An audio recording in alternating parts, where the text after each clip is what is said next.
At the core of Egypt's new kingdom renaissance lay a striking contradiction.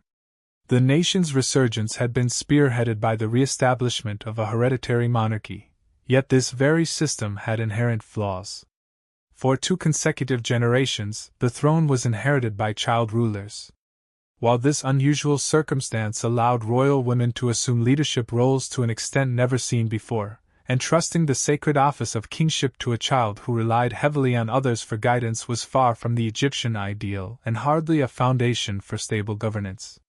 To complicate matters further, the royal families of the late 17th and early 18th dynasties had practiced extensive inbreeding, dangerously limiting the genetic diversity of the royal line. Amenhotep I and his sister wife were both products of sibling unions, as were their parents. With only 2 great-grandparents between them, it is not surprising that Amenhotep I and his queen were unable to produce offspring. In fact, it is remarkable they did not suffer from more severe inherited disorders. A monarchy cannot endure without a clear line of succession, and the absence of an heir threatened to unravel the hard-earned gains of Amenhotep's reign. However, the king compensated for his lack of heirs with strategic foresight. In a bold move late in his rule, he adopted a trusted and capable military commander named Thutmose to succeed him. Thutmose's background remains largely unknown. Nonetheless, his appointment proved wise. Though already middle-aged and unlikely to reign for many years, Thutmose demonstrated boundless energy and a fierce resolve. He envisioned not merely preserving the achievements of Chamos and Ahmose but expanding upon them, pushing Egypt's frontiers outward to build an empire. Under the Thutmose dynasty, Egypt would be transformed into a dominant and dazzling force, both domestically and across the region. Thutmose I became the first adult monarch to ascend the throne in 3 generations. This allowed him to immediately initiate his governmental agenda, though he first had to secure his claim to the throne against any potential opposition. The presence of Ahmose Nefertari, the revered royal matriarch, lent much-needed legitimacy to his rule. Still, Thutmose took additional steps to assert his authority publicly. His first official act as king was to issue a proclamation of his coronation and adoption of royal titles. He dispatched this decree to his viceroy in Nubia, Turi, with specific orders to erect monumental copies in key Egyptian strongholds. The memory of past uprisings against King Ahmose lingered, and Thutmose sought to suppress any sign of resistance among the Nubians from the outset. For the region south of the First Cataract, this coronation decree served both as a warning and a declaration of intent. Within a year, Nubia would face the most relentless and destructive campaign Egypt had ever waged against it. Burning with fury like a panther, Thutmose announced his intent to wipe out unrest across foreign territories and crush the desert rebels. His fierce campaign in Nubia dominated the 2nd year of his reign. Unlike the rulers of the Middle Kingdom, Thutmose refused to rely on such passive measures. That earlier policy had led to disaster when Egypt was most vulnerable. Determined not to repeat the same error, Thutmose saw only one path to lasting security: the total destruction of the Kushite threat. From a forward military base on Shot Island, he commanded a fleet of ships to be hauled overland, bypassing the dangerous Third Cataract Rapids, in preparation for a full-scale attack on Kerma, the capital of Kush. What followed was a brutal and relentless assault. The city of Kerma was looted and set ablaze, its sacred temple desecrated. Victorious, Thutmose set out overland with part of his army and a host of officials, choosing not to follow the Nile but instead to cross the desert from Kerma to the upper stretches of the river beyond the Fourth Cataract. This detour served both strategic and symbolic purposes. It expanded Egyptian reach farther than ever before without the need to conquer every stretch of Kushite-controlled riverbank. Eventually, the group arrived at a massive quartz outcrop rising dramatically from the desert beside the Nile. A landmark known for miles and held sacred by the local people, it was covered in traditional religious carvings. Thutmose ordered these native inscriptions to be obliterated and replaced with a royal victory text. Notably, the inscription mentions the presence of Thutmose's daughter, Hatshepsut, underscoring the dynastic significance of the event. For Thutmose, expanding Egypt's borders was not merely personal ambition. Upon returning to Kerma, the king surveyed the destruction his forces had inflicted. In keeping with Egyptian tradition, he chose to commemorate the triumph with yet another monumental inscription. The Egyptians believed that writing could give lasting reality to events, and this belief was fully expressed in what was carved into the face of a great sloping rock near modern Thutmose.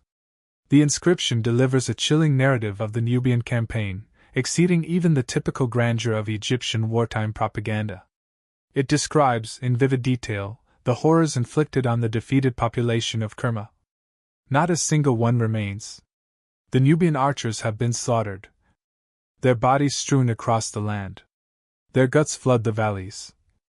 Blood gushes from their mouths in torrents. Scavengers feast upon the fallen, and birds carry away their remains to distant places. In the same breath, the inscription both glorifies warfare and elevates Thutmose I as a fearless, glory-driven warrior prepared to traverse the ends of the earth in search of battle.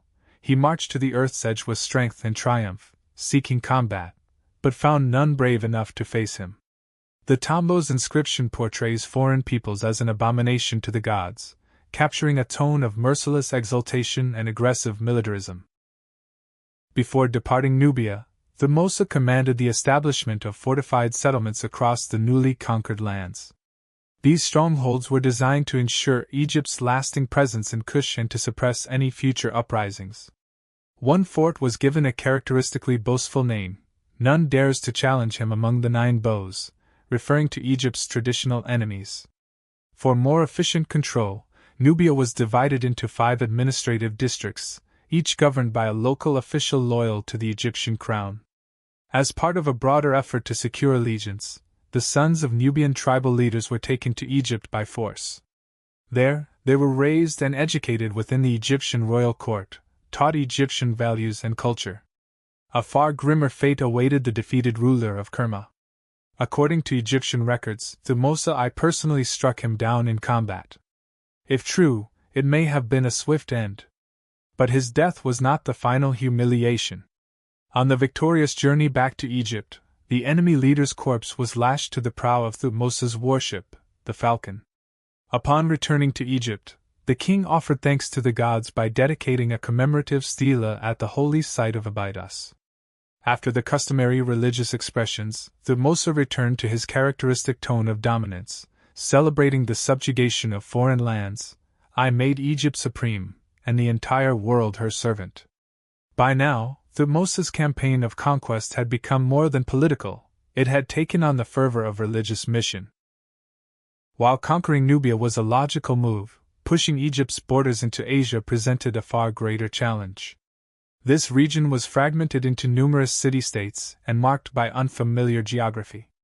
Yet, almost immediately after celebrating his domination of Kush, Thutmose I turned his attention toward an ambitious campaign into the Near East, eager to satisfy his heart by extending his presence into foreign lands.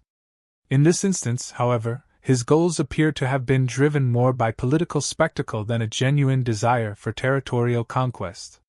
The existing Egyptian garrisons at Shahruhan and Gaza, established by former rulers, were deemed sufficient to prevent another invasion like that of the Hyksos. Egyptian trade remained focused on the hub of Kebni, a center from which the court procured valuable goods such as timber, aromatic resins, tin, and silver. But this did not satisfy Thutmose, the scourge of Nubia. He yearned for global recognition, seeking to elevate Egypt to the ranks of the powerful empires emerging in the Near East. He understood that the surest way to achieve such prestige was through a bold demonstration of strength, carried out in full view of his foreign peers. There may also have been deeper strategic reasoning behind this venture into Asia. Thutmose was determined not to repeat the oversight of earlier Middle Kingdom pharaohs, who had underestimated the Hyksos threat until it was too late. Intelligence from his emissaries and spies would have alerted him to a rising power in northern Mesopotamia, the kingdom of Mitanni. Formed by a coalition of smaller states and led by Indo-European speaking warriors, Mitanni had introduced innovations such as the horse-drawn chariot and a specialized class of noble charioteers, the Marianu. These tools had already allowed them to defeat the Hittites in Anatolia during Ahmos's reign and drive them out of northern Syria by the time of Amenhotep I. With Mitanni expanding rapidly, it was only a matter of time before their ambitions clashed with Egypt's influence in Syria and Palestine. Seeing this, Thutmose resolved to act decisively with a preemptive strike. In the 4th year of his reign, Thutmose embarked on a campaign against Mitanni. While details are scarce, the likely course of action was a seaborne invasion. To avoid a slow, costly march through Palestine, Thutmose probably sailed along the eastern Mediterranean and landed at the friendly port of Kebni. From there, a shorter overland journey led him into northern Syria and toward the upper Euphrates. Beyond that river lay the heartland of Mitanni. Reports from local sources confirmed the threat. Mitanni was preparing for an incursion into Syria-Palestine, posing a direct challenge to Egypt's economic interests. Thutmose wasted no time in responding, launching a fierce attack and inflicting heavy losses. He also seized several of Mitanni's elite horses and chariots. True to form, Thutmose marked this success with a grand commemorative inscription carved on the banks of the Euphrates, proclaiming the northernmost boundary of his empire. From the Euphrates in the north to the fourth cataract of the Nile in the south, Egypt's reach had never been so vast. With his objectives achieved, the Egyptian forces began their return. Total conquest of Mitanni had never been the plan. The purpose had been to issue a clear warning and demonstrate Egypt's newfound status as a global power. Thutmose had done just that. Mitanni and its anxious neighbors now saw Egypt not only as a military juggernaut but as a political heavyweight. Yet before heading directly home, Thutmose paused in the land of Nai, in the Orontes River Valley, modern-day ACI, for one last symbolic act. There, he hunted Syrian elephants that roamed the region. This display was more than sport, it was a calculated gesture. Symbolically, it tied into ancient Egyptian ideology, likening the king's domination of wild animals to his defeat of foreign enemies. In doing so, Thutmose crafted his image not only as a military commander but also as a cosmic force of order against chaos. Practically, it sent a powerful message across the Near East. Egypt's new king was a formidable figure whose strength and resolve extended beyond the battlefield into every aspect of his reign. When Thutmose I passed away in 1481 after a relatively brief 12-year rule, he left behind an Egyptian empire that stretched from the lands of Syria in the north to sub-Saharan Africa in the south. The major monarchs of the Near East recognized their Egyptian counterpart as an equal among their elite ranks. However, this newfound imperial authority was fragile and not deeply rooted. In Kerma, the locals quickly rebuilt their town and its temple, reasserting their cultural identity in defiance of their Egyptian rulers. The moment news of Thutmose's death reached Upper Nubia, the Kushites rebelled, hoping to reclaim the autonomy that had been so brutally stripped away. Leading the resistance were the surviving sons of the slain Kushite king, whose body Thutmose had gruesomely displayed at the prow of his warship. For them, vengeance was personal.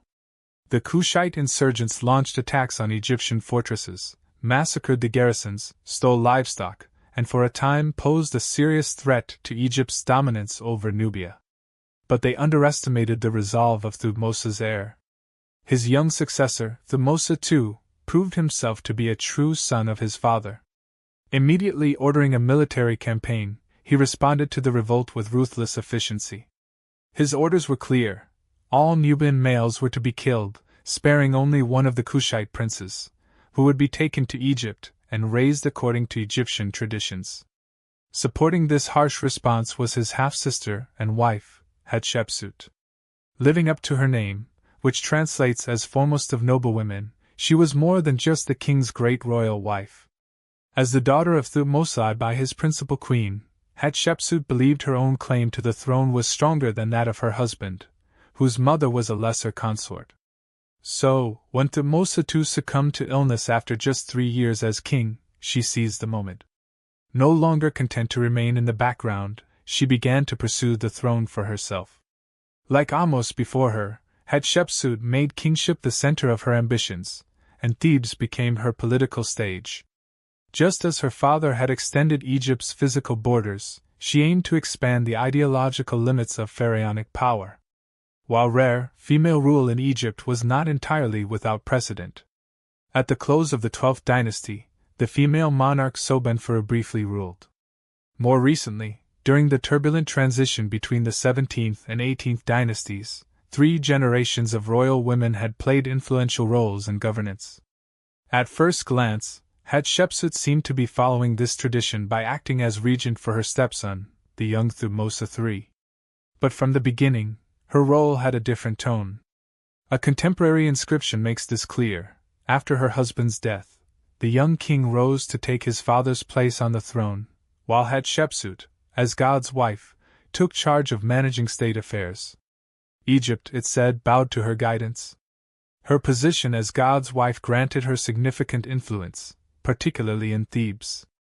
Still, Hatshepsut and her allies would have been keenly aware that she was neither the king's mother nor his wife in the traditional dynastic sense.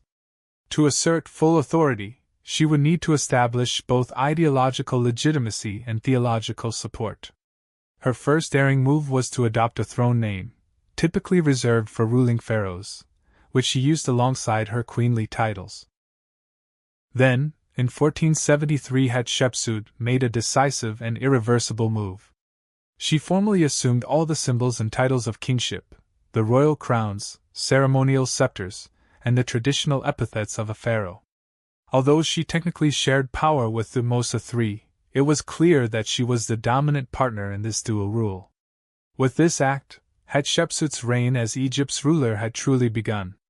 Following her unconventional rise to power, the new female pharaoh and her advisors launched a deliberate campaign of myth-making to strengthen her claim to the throne.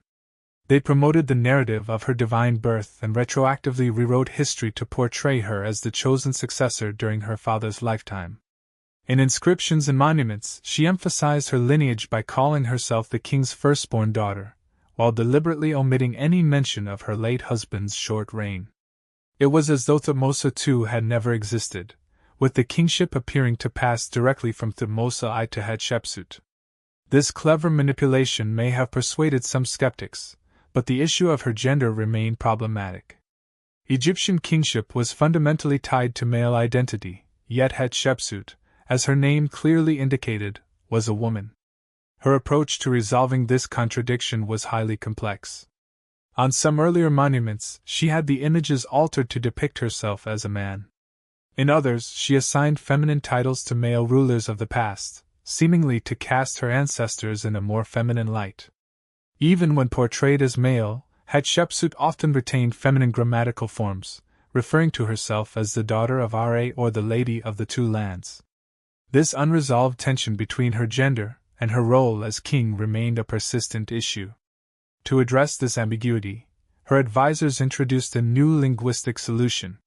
The term for the royal palace, Pharaoh, began to be used not just for the building, but for the ruler who lived there.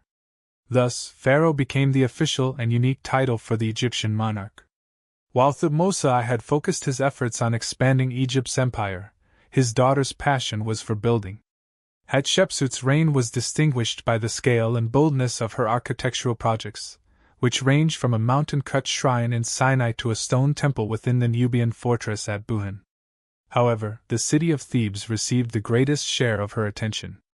Its sacred geography, established early in the New Kingdom, gave Hatshepsut the perfect stage to strengthen her association with the state god Amun and to silence her detractors once and for all.